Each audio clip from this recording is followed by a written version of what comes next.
বন্ধুরা, কেকেআরের জন্য এবার সামনে আসছে এক বিশাল সিদ্ধান্তের মুহূর্ত। গতকাল চেন্নাই সুপার কিংস কেকেআর ম্যানেজমেন্টের সঙ্গে সরাসরি ট্রেড নিয়ে কথা বলেছে, আর এই আপডেট নিয়েই সোশ্যাল মিডিয়ায় চলছে তাণ্ডব। তার আগে যদি তোমরা একজন সত্যিই কেকেআরের আসল ফ্যান হও তাহলে মন থেকে একটা লাইক করে দাও ভিডিওতে, আর কমেন্টে লিখে দাও আই লাভ কেকেআর। বন্ধুরা, তোমরা তো জানোই 2026 আইপিএলের জন্য ট্রেড উইন্ডো এখন খুলে গেছে, আর এই ট্রেড উইন্ডো খোলার পরেই এলো বড় আপডেট। চেন্নাই সুপার কিংস চাইছে কেকেআরের তরুণ তারকা ব্যাটসম্যান রমনদীপ সিংকে, বিনিময়ে তারা দিতে চাইছে অভিজ্ঞ নিউজিল্যান্ডের opener batsman Devon কনওয়েকে।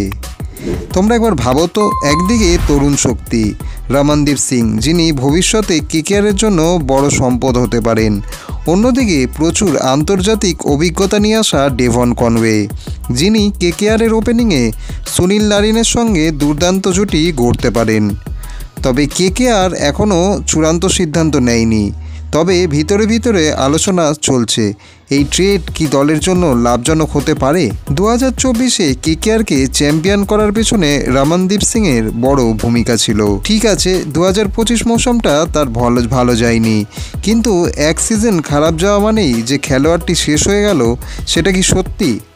Sachin Tendulkar, Ricky Ponting, Yuvraj Singh সবারই কোনো না কোনো সময় একটা খারাপ আইপিএল সিজন গেছেই। তাহলে কি কেকেআর ম্যানেজমেন্ট রমনদীপকে ধরে রেখে ভবিষ্যতের উপর ভরসা করবে, নাকি কনওয়ের অভিজ্ঞতাকে কাজে লাগিয়ে 2026-এ আইপিএল জয়ের শিরোপার পথে এগোবে?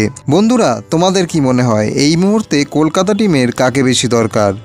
ভিডিওর নিচে কমেন্ট করে অতি অবশ্যই তোমাদের মতামত জানাও।